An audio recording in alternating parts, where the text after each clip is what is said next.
Well, let's start with trade schools.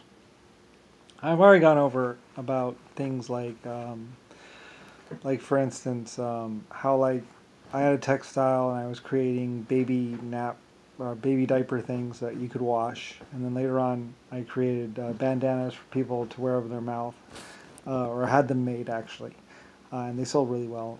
Also, baby bottle nipples, the all kinds of stuff. But let's begin way at the beginning. Way back, well, of course, there was the Brazilian tribal people, which I loved, and textiles came from that, and some other things. And then, there's of course um, I used to do trade schools. People used to do hand. What's it called when you learn something from your father or mother? Um, they pass down the traits. Pass down the trades. So if your mom's a calligrapher, you'll be a calligrapher, and generally and so on. And they used to do that a lot. Of course, you could always go and apprentice with somebody else to learn a different trade. And people did that back in the day. Um, and back a long time ago, I wanted to set up shops. I always had this dream of shops, like blacksmith shops and different kind of shops. And so I had to build buildings for that, and there were shops, basically. First blacksmith shops and all that kind of stuff. And that was really big in Japan and stuff. There were blacksmith shops and all kinds of other shops, and it kind of blossomed into something. Anyway, though, because people found them very useful. So anyway, that was in my past too. But later on, I created schools, and I asked after 16 generations of tradesmen, or tradeswomen, I asked for the creation of schools. And so I asked for some of my tradespeople, the best of the best, to go and teach their trade in a school.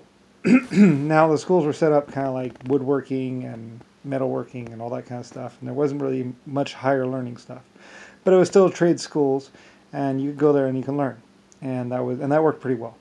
And there was like the basic school at home, and then or in the towns, and then you go to a trade school if you wanted to, and they did that a lot. And then later on, I thought, well, maybe we should distill it down to the base of what makes the trade possible, not just how to carve an ornate thing, but actually, just the basics of it. Maybe we can do better like that, and people can learn multiple trades, and maybe even change that into something else. And then that was done, and there's quite a few generations of that. And then finally we start getting into the modern day schooling system and the modern day university system where there's higher learning. And it changes into that. Now, so basically, for 16 generations, I had expert calligraphers.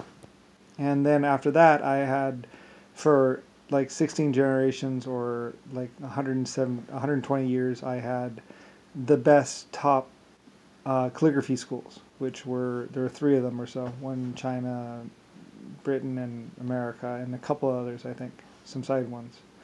Um, and I had access to all those. And at one point in time, I asked for a couple of the best of those people, students. I would pay them to write books. And I paid those people to write a couple of different things, like things about towns, things about herbs. I listed off a couple of things and said, I'll pay you or whatever. And so they created some books. And there's also one, I said a couple things. And I said anything you can think of too. So a lot of the first oldest books were written by people that I paid to write books or to do writing. I mean, in many ways, I created language. I asked the Chinese to create language. Back in ancient tribal times in Brazil, I asked those people to start trying to do some sort of symbol or writing system, which they did, but it's unreadable, unlegible to everything. And at some point in time, way back in time, before people forgot, because there used to be people that knew every language, and before that, those languages were lost. They knew every language, both verbally and written, and I still had access to those people. Because the languages were, I had expert people, because I had language people and calligraphy people inside my universities. I had some people that could speak any language and write any language. And so before those languages were lost, I asked for some people to write multiple copies of or books, some of the losing languages books inside of other, translate some of the books before they die and those languages are lost forever. Because I knew there were like a couple hundred or thousand languages originally, and we were losing those languages. So people would not know what those symbols meant. So before that happened, I asked for people, and then I changed the schooling system, and just as I thought, those people, because I was like, oh shoot, I'm going to change this, and that's going to change that. So I better ask those people now to do this, because later on I won't be able to do this. So back then I was like, okay, could you do this for me? And then time goes on, and just as I thought, those languages are lost. But there's these other copies of these books where they translate it. Anyway, but it basically gave me access to expert, insanely ridiculous expert people for the longest times. Like I said, I had 16 generations of calligraphy. I don't know how to say it. Anyway, calligraphy people, and so I was able to have a couple ridiculous books created, and even had them with real gold put on them and stuff like that. And they were kept over the years. And it led to the creation of paper, creation of ink, creation of baby diapers. And that's how I basically start from way back there and move this way. And, it actually kind of centers around my store, my dream of my store, because I always dreamt for a store. Well, first I dreamt for shops, and then I dreamt for a store. And I kind of like started paying, and in the meantime I was inventing like plows and textiles and other stuff. I invented the textile with those tribal people and some other stuff and some bead stuff, and they created some really amazing things on their own, really truly amazing things. And this was back in the 1900s or something, or 1800s, somewhere around there. And so just a lot of things have changed and become and passed in time, and so I was able to ask for some things that can't be really recreated. Well, they can now because of digitalness and all that. But this is how I was such a great thing. Anyway, in the beginning it was all about me, and it was just me. But then, somewhere around 1500 or so, it changed to basically be more about my people and all that.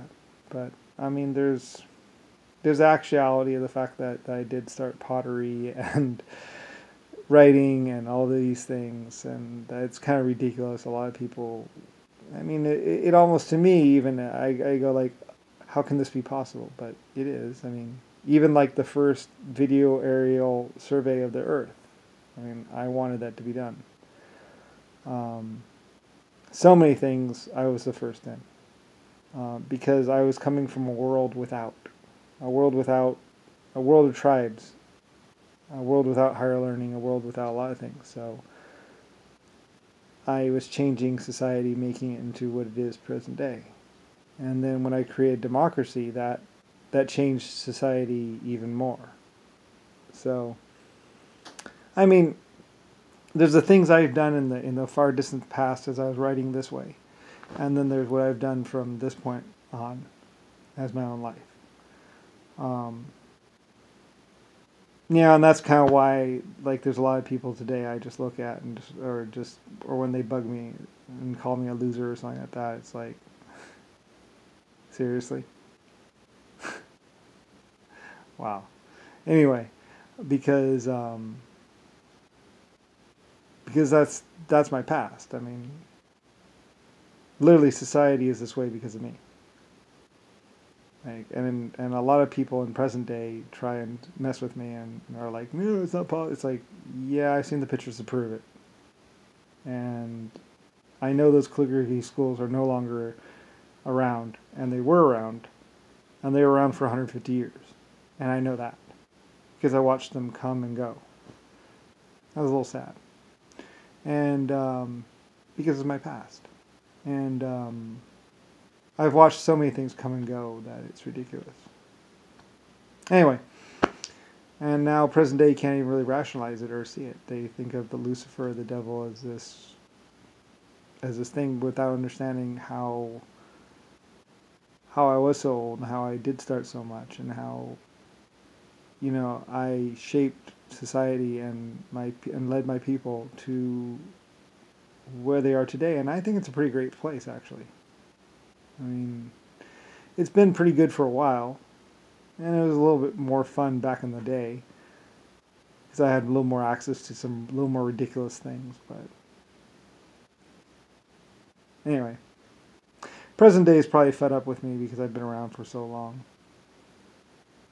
Anyway.